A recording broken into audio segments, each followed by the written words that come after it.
지금부터 2024 헌납 8 대통령 탄핵 사건의 7차 변론기일을 진행하겠습니다.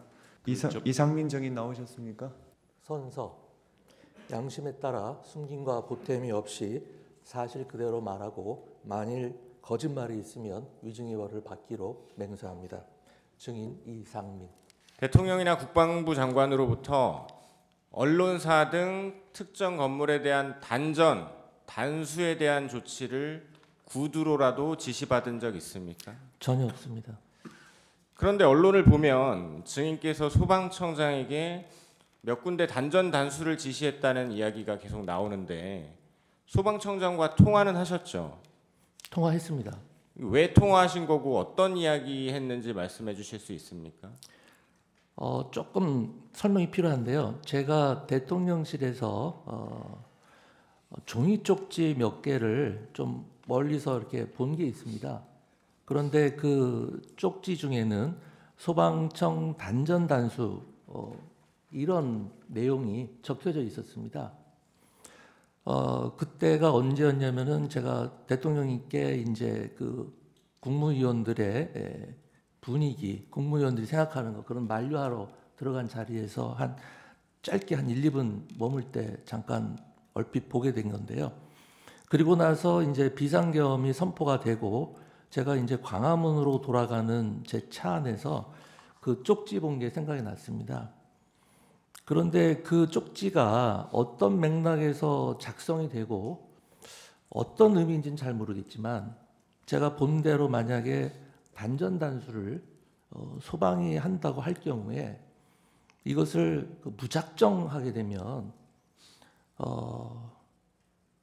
거기 국민들에게 큰 안전사고가 발생할 수도 있겠다. 경우에 따라서는 큰 인사사고가 갑자기 단수를 하면 인사사고가 발생할 수 있겠다라는 생각이 들었고 사무실로 돌아가는 내내 그게 굉장히 마음에 쓰였습니다. 그래서 사무실로 돌아간 다음에 이제 큰 사건 사고 접수된 거는 없는지 어떤 각종 시위나 충돌 같은 상황은 없는지 그런 상황이 전반적으로 궁금해서 제가 경찰청장과 소방청장에게 차례로 전화를 했습니다. 소방청장에게 전화하면서도 그런 것들을 물어본 다음에 아까 그 쪽지가 생각이 또 나고 걱정이 돼서 만일의 경우를 대비해서 국민의 안전에 대해서 최우선적으로 그리고 꼼꼼히 챙겨달라는 취지에 당부를 한 거고 언론이나 이런 데서 일부 보도되는 것처럼 제가 소방청장에게 단수를 지시한 것이 아닙니다. 그러면 증인 소방청장에게 지금 아까 말씀드린 그런 장소에 대해서 단수하라고 지시한 적은 없다는 말씀이세요? 그렇습니다. 그 문건을 본 기억이 나서 광화문 청사로 돌아가는 길에 염려가 됐다 이렇게 말씀하셨거든요. 계속 신경이 쓰였죠. 신경은 쓰였지만 어떤 조치도 하지는 않았어요. 제가 그걸 보고 그 문건이 어떤 문건인지도 모르겠고 어떤 맥락에서 작성된 건지도 모르고 대체 그게 뭘 하자는 건지도 몰랐습니다. 그러면 소방청장과 통화할 때 그 문건에 적혀 있는 내용에 대한 우려라든가 이런 걸 전달한 바가 전혀 없다는 말씀이신가요? 소방청장한테는 그렇게 얘기를 안 했는데요. 소방청장과 무슨 얘기를 했는지는 제가 검찰에서 상세히 진술을 했습니다. 다만 문제는 뭐냐면은 제가 국회에서나 이 자리에서 자세히 소방청장과의 대화 내용을 밝히기는 어려운데요. 왜 그러냐면은 현재 지금 이게 수사 중에 있고 이 소방청장과의 대화 내용 부분은 이 사건 탄핵 심판 사유하고 관련이 없다고 저는 판단하고 있습니다. 그리고 무엇보다도 이렇게 공개된 장소에서 제가 구체적인 사실을 진술을 하게 되면 소방청장에게 가이드라인을 준다 혹은 소방청장의 향후 진술에 영향을 주려고 한다라는 오해를 받을 수가 있기 때문에 더 이상 자세한 내용에 대해서는 제가 답변드리기가 좀 곤란하다는 점을 좀 양해해 주시기 바랍니다. 지금 그렇게 말씀하시지만 이미 허석권 소방청장은 1월 13일에 국회 행안위에서 출석해서 증인으로부터 단수 지시를 받았다는 취지로 증언까지 한 바 있거든요. 그 내용 보도를 통해서 보시지 않으셨어요? 제가 일부를 봤는데요. 제가 기억하고 있기로는 지시하는 뉘앙스였다. 이렇게 표현을 애매하게 하시더라고요. 그래서 어쨌든 제가 지금 소방청장과 누구 말이 옳으냐 그르냐 이런 것을 지금 말씀드릴 계제는 아니라고 생각합니다. 그 소방청장에게 전화해서 단전단수해라라고 행안부 장관인 증인이 전화해서 지시하면 실제로 할 수는 있습니까?